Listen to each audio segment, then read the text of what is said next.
guys, Dr. Christy Ennis here, and I have a very special guest that I'm so excited for you guys to see and meet today. Her name is Suzanne W., the owner of Cocolime Fitness, and she, for years, was in the fitness industry as a fitness instructor, a personal trainer.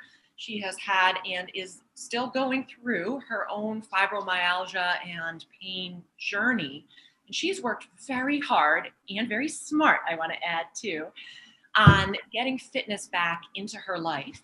And she is here with us today to share her journey and how her experience and knowledge can help all of you guys too. So thank you so much for being willing to talk to me today.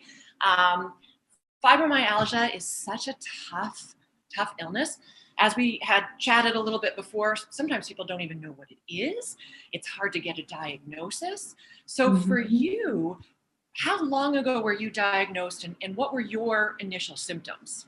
Well, first of all, I want to say thank you, Christy, for having me on. It's such a privilege. I just love you and admire everything you do. I think you're a rock star.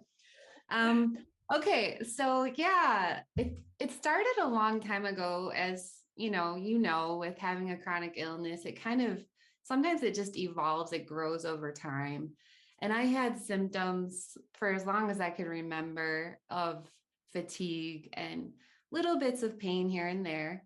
I started doing personal training and group fitness instructing in 2007. And then all of a sudden I noticed about 2 years into that I was getting this extreme load, I guess, of fatigue. And it would happen every single time after I would finish a class or I would finish training. And I just couldn't figure out what it is. And actually, by the end of the class, I'm sure many of your viewers can relate to this. My legs felt heavy, like they had big, huge cement blocks in them. I couldn't even lift my legs at the end of a workout. And then I'd see all these trainers and all these fitness instructors, they're like, keep going, they're so perky and they're just endless amounts of energy. And I'm like, okay, there's something not right here. This isn't good. I just ignored it, as we all do. And I just kept going, kept pushing myself, and it kept increasing. Finally, we ended up leaving the States. We moved to Costa Rica in 2012, me and my husband. And I was no longer teaching actively in a gym. So I had some time where I was able to recover a little bit. My energy started coming back. But then all of a sudden, pain came. And it was so debilitating for me and discouraging. You know how it is. One day I remember crawling up my stairs on my hands and knees because I could not physically walk up the stairs to get to my house. And I just, at that point, it broke down in tears. And here I was, very active, very physical most of my life. And all of a sudden here, I'm only like early 30s and I can't move. And I saw so many doctors, nobody could figure out what it was. And eventually they diagnosed me with fibromyalgia years later. And so, yeah, I've had that diagnosis for about 7 years now, I think. Yeah. So that's where we're at today.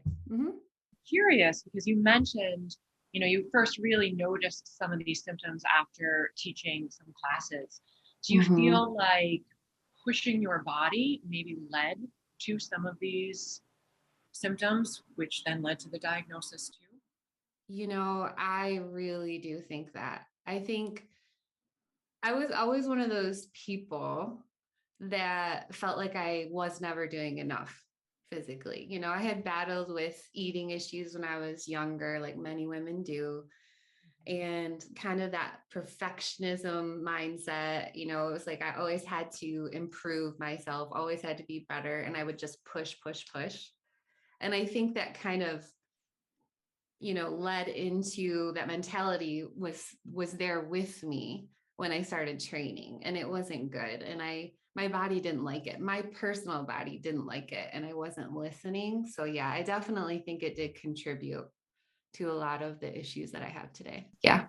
So once you did start experiencing all of this pain, all of this fatigue, not able to get up the stairs very well, what did you do in that beginning of that journey to start to help make yourself feel better? Yeah. So I was all about the natural, right? And I wanted to make sure I didn't overdo it with drugs, although definitely needed them at many points. But I was trying to help myself naturally.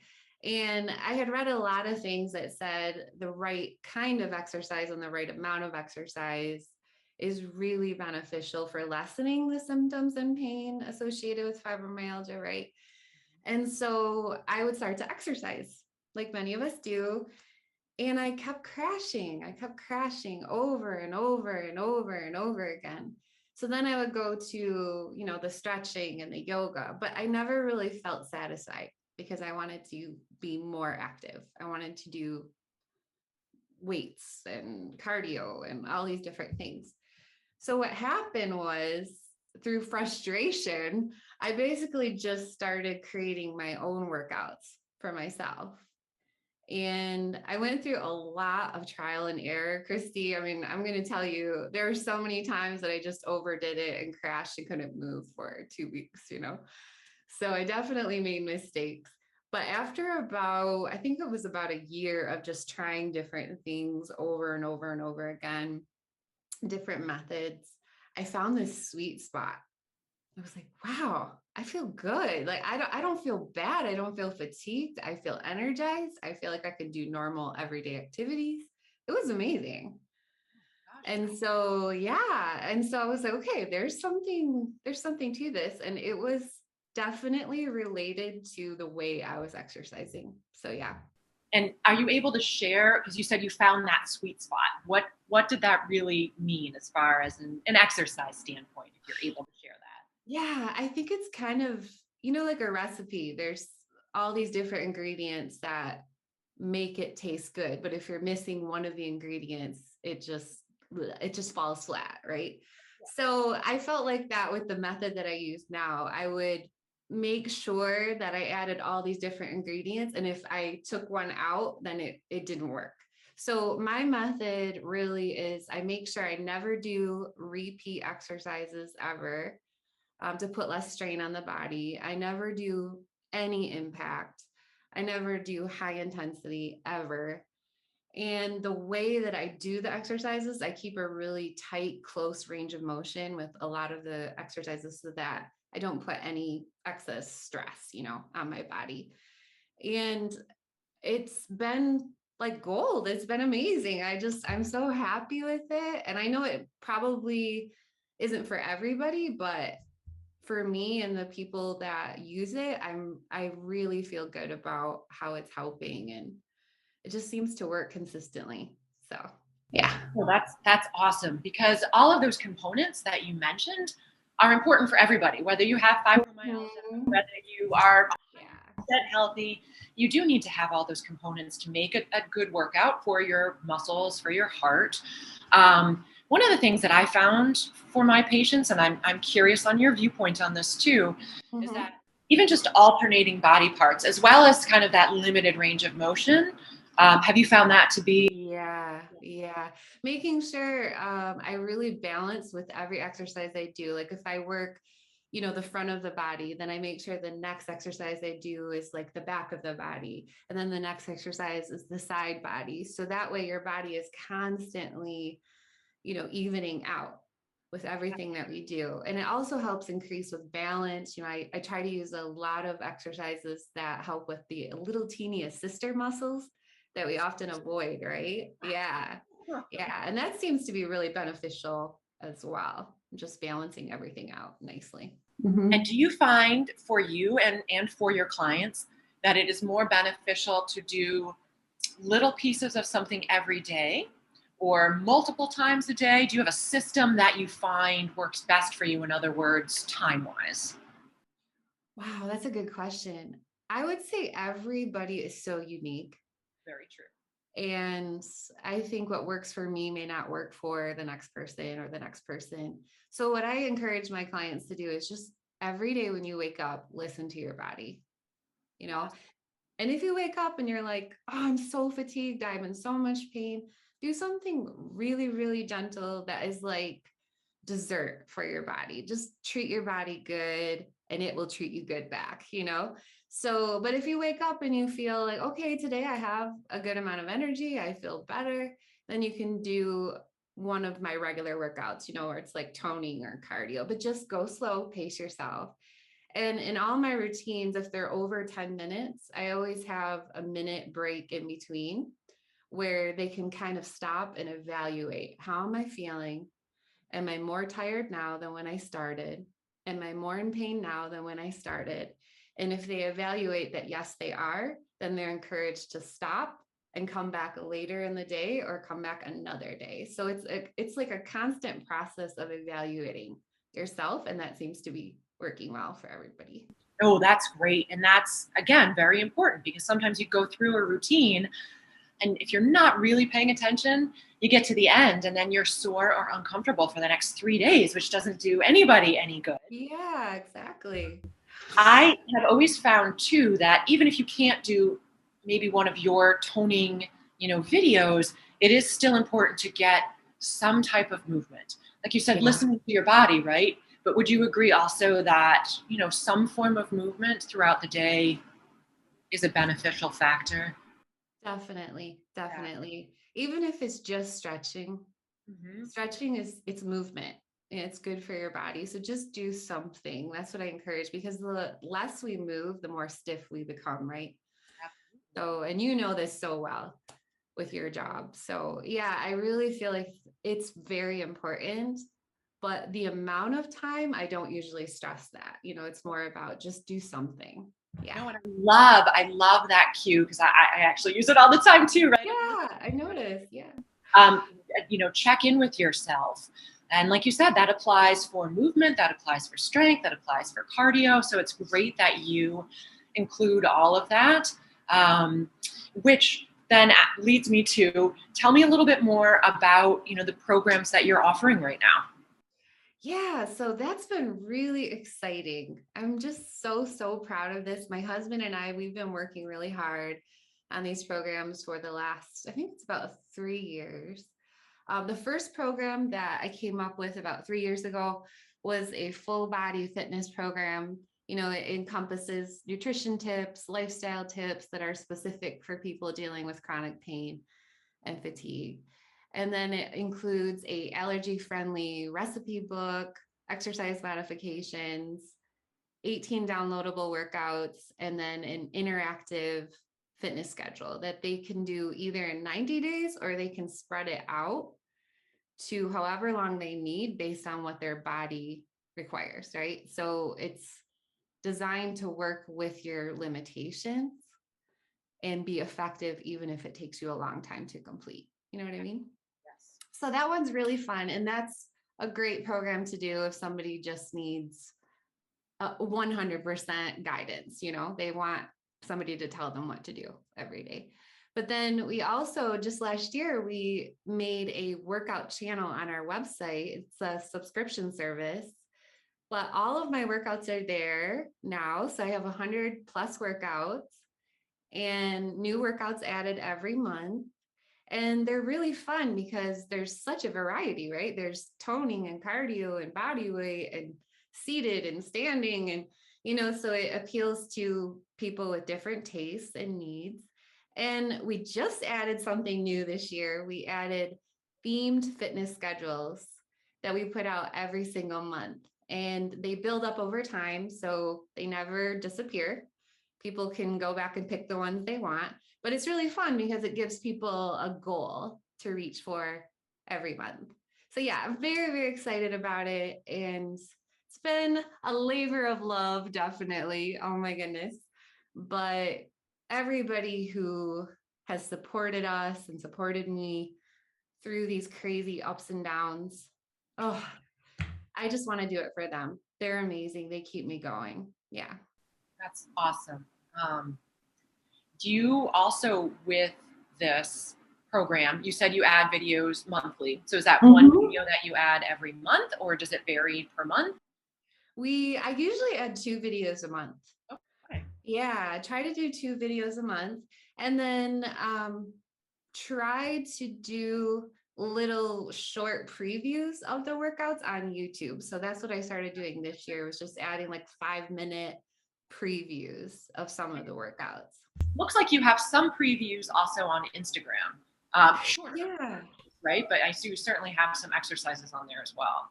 I actually learned that from you, Christy. I was like, oh, Christy always puts out these really cool daily exercise routines, you know?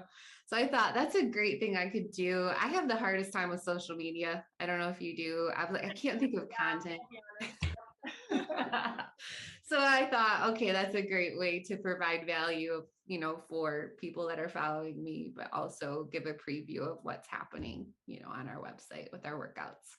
And do you include, because I know, again, sometimes on Instagram you do, so with your website and membership, are you including nutrition information? You had said in your very first package, right, you had some of that. So is that still part of what you do also? Yes. So I just want to make it clear, I'm not a nutritionist certified. So I know legally I'm not able to do that. And so I do not provide a specific meal plan for my clients. I have never done that. But these are more general guidelines that happen to work really well for people dealing with chronic pain and fatigue. They help lessen inflammation, reduce cortisol, and it seems to help a lot of people who are dealing with those conditions. So yeah, they're just more guidelines, but they're put in there in a very nice, organized way for people. Would you be able to give one of those guidelines? Okay. Yes, that's a really good question. My number one guideline for nutrition is eat what your body likes. And so for everybody, I feel like that's different. So for me, there's a lot of healthy foods, very healthy foods that I can't eat because my body says no. I get super inflamed. I get pain. It's awful. So for me, my biggest thing is figure out what your body likes, and your body will tell you if you get fatigued after you eat something, if you get dizzy, if you get pain, whatever it is, that's your body's way of saying right now, I need to just step back. And maybe in the future you can eat it again, right? Yeah. No, I'm going to say, even if your brain craves a cheeseburger, if your body says, I hurt, I'm tired, again, it's tuning into, just like you say for exercise, right? It's really digging down and listening to your body. And that's great because we all talk about gluten and dairy and sugar, and sure, right? Those are big things for people.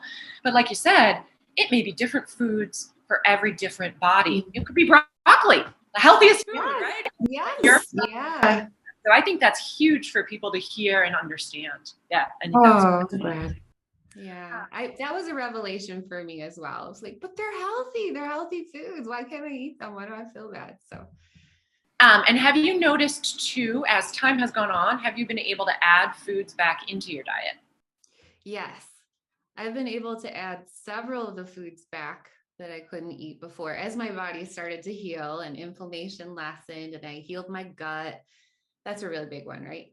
And after I was able to do that, I noticed there were many that I could include. I still can't eat gluten and I still can't eat soy, unfortunately. But other than that, I have a pretty free diet. I can eat almost everything now. So that's exciting. That's wonderful, right? You've made a lot of changes and a lot of progress, certainly. And that gives a lot of people a lot of hope because we all struggle with, right, some chronic pain issues and so I think that's wonderful for you to share. I appreciate that very much. Thank you. I certainly want people to be able to have access to these programs. So I will link it in the description, but can you tell people even just where they need to go? So you guys, if you're interested in trying these, if you know anybody who has fibromyalgia or very light fatigue or anything like that, you can just go to my website, cocolimefitness.com, super easy. Once you get there, all the information is there. It's super easy to navigate. And and you can pick and choose what you like. So sorry about that. Sorry about that. Yeah, I got a little Zoom call coming in. Yeah. Okay. No, thank you so much for your time, for sharing, like I said, your story, what's helped you and how other people can benefit. I really appreciate your time. Oh, thank you, Christy. You're amazing. And I was just so honored to come on to your channel and talk to the people that follow you. And it's really a privilege. I admire you a lot. I know you deal with pain yourself. So thank you so much. Yeah. Oh, no, you're welcome. I'm glad we're connected.